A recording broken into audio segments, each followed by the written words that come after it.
Attorneys for Hunter Biden seek to have his tax charges dismissed, saying he was selectively targeted by prosecutors. And heading to the airport, changes at American Airlines may have you rethinking your checked bags. The Morning Rundown starts now. From the Straight Arrow News Studio, bringing the stories that matter to you from across the United States and around the world. This is the Morning Rundown. Today is Wednesday, February 21st. Thank you for joining us. I'm Kara Rucker. The legal team for Hunter Biden has asked a judge to dismiss tax-related charges brought by special counsel David Weiss in federal court last year. In Tuesday's filing, the attorneys accused prosecutors of selectively targeting the president's son, bowing to political pressure, violating a statute of limitations, and filing duplicative charges. The attorneys saying Weiss has, quote, gone to extreme lengths to bring charges against Hunter that would not have been filed against anyone else. Last December, the special counsel charged Hunter Biden with 9 counts, alleging he failed to pay $1.4 million in taxes for 3 years. Hunter has pleaded not guilty to all tax-related charges, as well as those related to another case where he's charged with illegal possession of a firearm.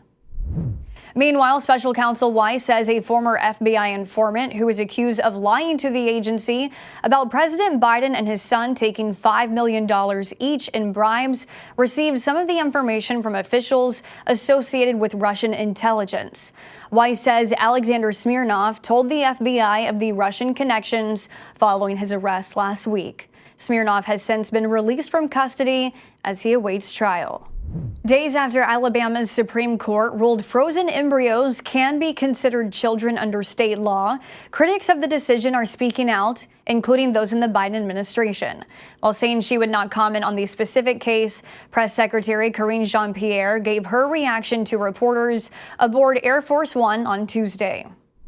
But this is exactly the type of chaos that we expected when the Supreme Court overturned Roe v. Wade and paved the way for politicians to dictate some of the most personal decisions families can make. And as a reminder, this is the same state whose Attorney General threatened to prosecute people who help women travel out of state to seek the care they need. The Alabama ruling concerned a case where a couple's embryos were destroyed in an accident at a fertility clinic in 2020. The case putting a spotlight on the practice of in vitro fertilization, or IVF. In the majority ruling by the all-Republican court, the justices said an 1872 statute in the state's constitution allowing parents to sue over the death of a minor child, quote, applies to all unborn children regardless of their location. The justice's decision means the couple's wrongful death lawsuit can proceed, with the clinic having the option to ask the court to reconsider its ruling. 1 in 6 people are impacted by infertility, according to the World Health Organization. Authorities have charged 2 men with murder in connection with last week's Kansas City Chiefs Super Bowl parade shooting, which resulted in 1 woman's death and over 20 injuries. 2 teenagers have previously been charged in the incident. The 2 men, Dominic Miller and Lindell Mays, each face charges of second-degree murder, 2 counts of armed criminal action, and 1 count of unlawful use of a weapon. Court documents say the violence erupted following an altercation between Mays and a stranger. Witnesses and video footage indicate the argument began over why they were staring at each other. Authorities say evidence indicates that Miller's gunfire killed 43-year-old Elizabeth Lopez Galvan, a mother of 2 and local radio DJ. Mays and Miller remain hospitalized and are being held on a $1 million bond. The streaming war seems to be headed for the courtroom as sports streaming platform Fubo TV is suing Disney, Fox, and Warner Brothers Discovery over their recently announced sports streaming service. Fubo saying it filed the antitrust suit because the joint venture would, quote, destroy competition and inflate prices for consumers.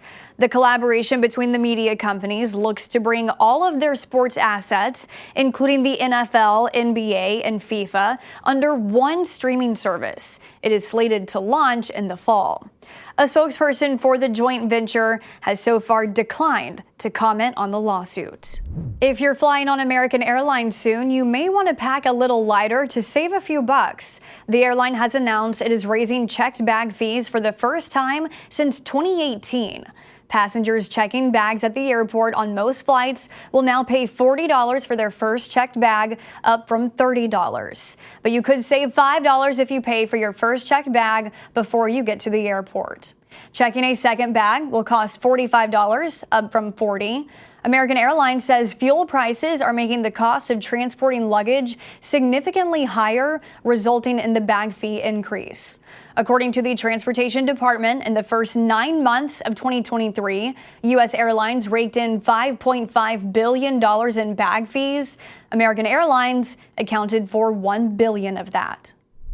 Finally this morning, music movies are having a moment these days. Bob Marley One Love topped the box office last weekend. Taylor Swift's The Eras Tour broke concert movie records.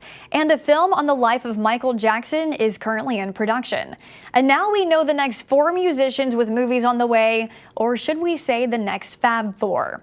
That's right, the Beatles, all of the Beatles, will each have a separate film made about their lives. According to Sony Pictures, each movie will be shown from a different Beatles member's point of view, with the films intersecting with one another. Paul McCartney, Ringo Starr, and the families of John Lennon and George Harrison have granted full life story and music rights for the scripted films. All 4 movies are set to be released in theaters in 2027.